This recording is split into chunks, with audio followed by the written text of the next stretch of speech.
Ty, when you look at the film, you had time to deal with that today. What was the biggest takeaway that you can use for tomorrow?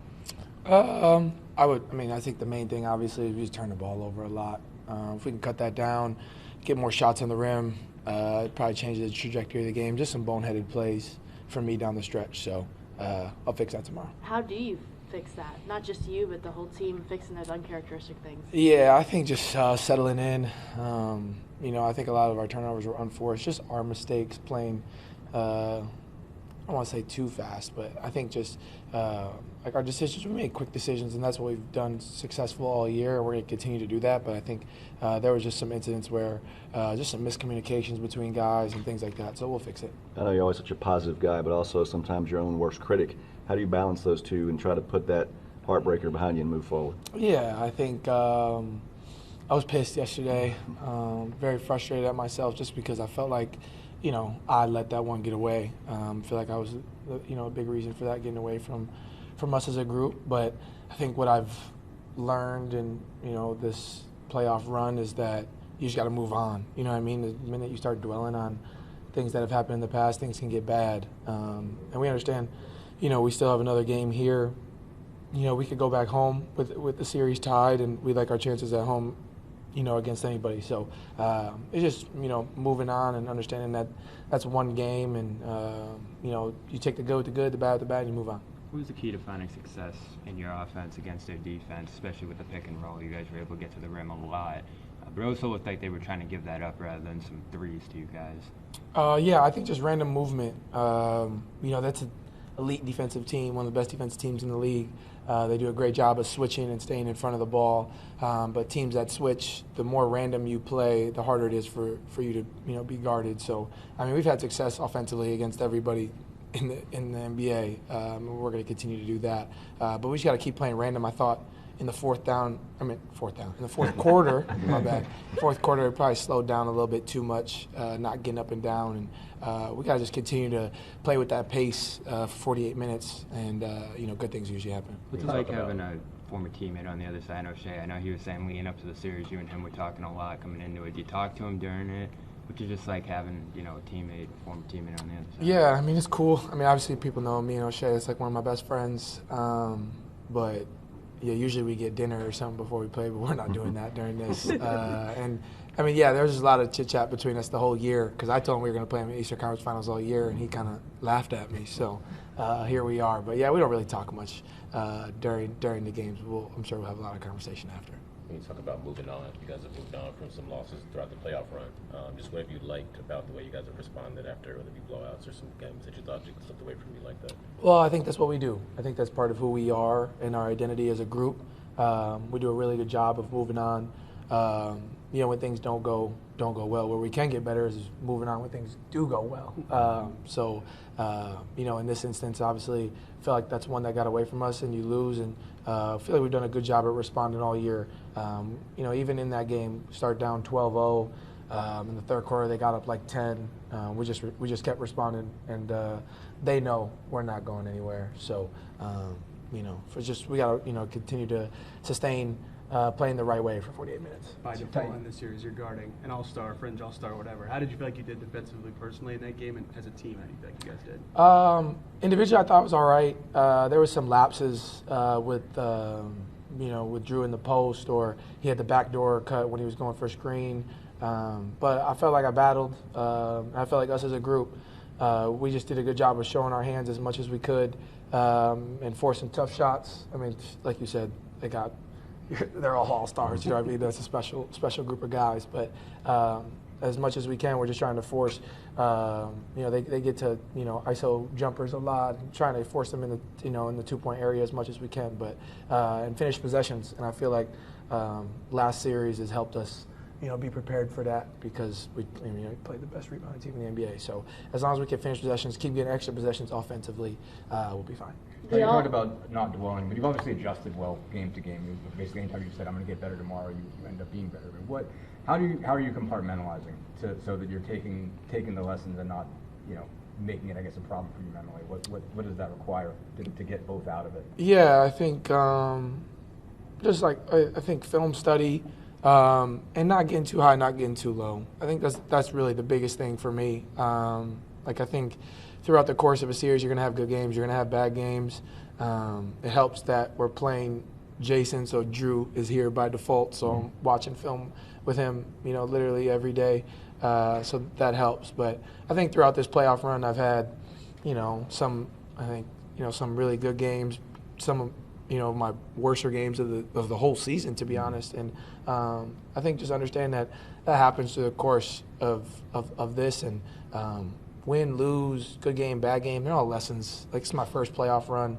I'm learning a lot. And I think yesterday was honestly, like, it sucks that it happened, but it's good for me. It's good for me. It's something that, it's really one of the first playoff games that I really feel like, man, I f***ed it up. Like it's on me. So, it's good to learn. I'm 24. I got a lot of time, but I'm trying to win right now. So I'm just trying to learn every day, learn from every game, and I feel like I'm going to do that.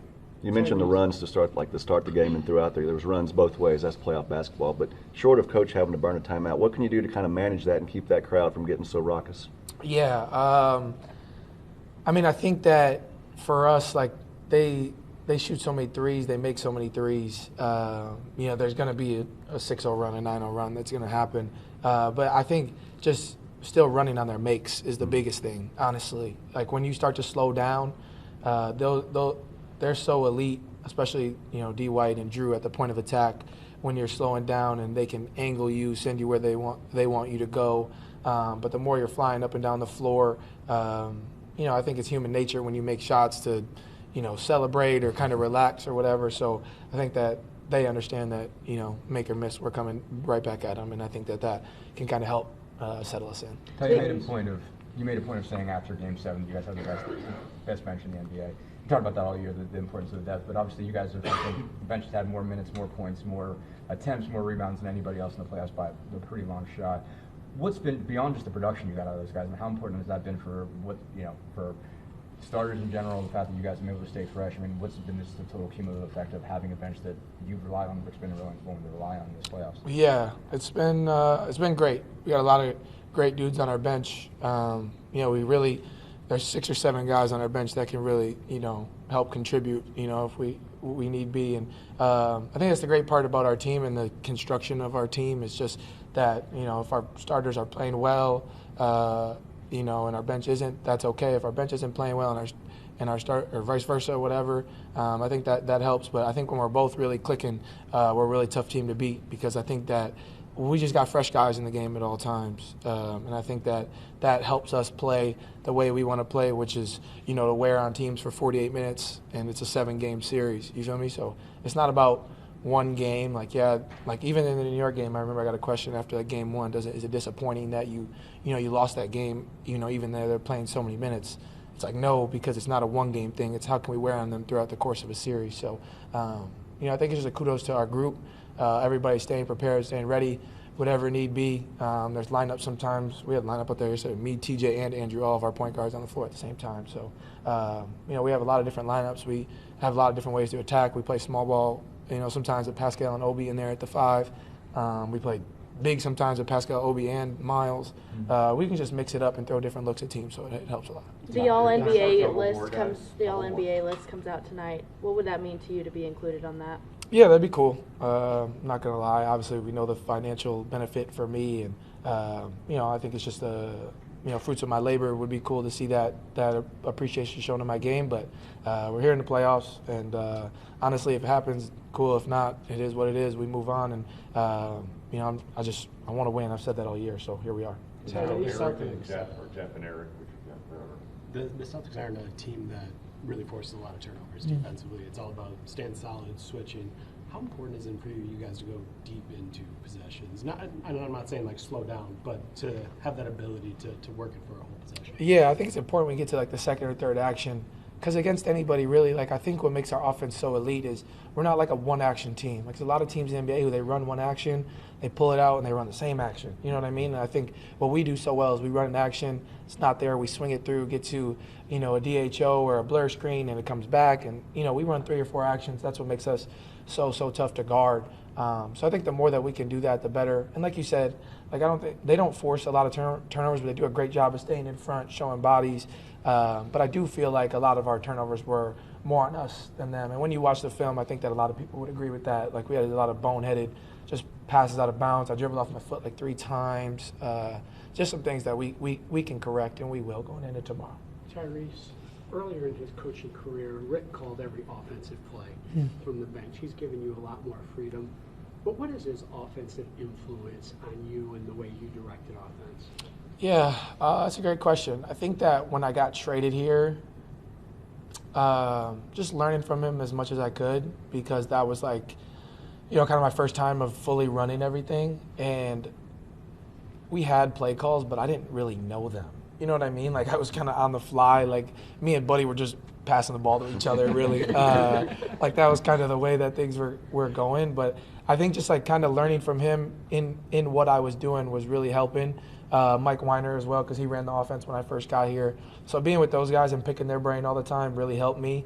And just seeing like concepts and honestly coming from playing with Luke, who was a great offensive mind too, I loved what I always appreciate about Luke is he did a great job of putting wrinkles on his plays, and that was kind of like I kind of became like obsessed with that detail that he had. And then being here with Rick, like he does it, he kind of works the same way. Like we run the same set over and over, but we just might put a different wrinkle on it. So that's helped a lot. And then I think last year, just us having the whole year together, like halfway through the year, it was like he was never calling plays. And then to start last year, he was like, I don't want to call plays. I want you guys to fully run everything.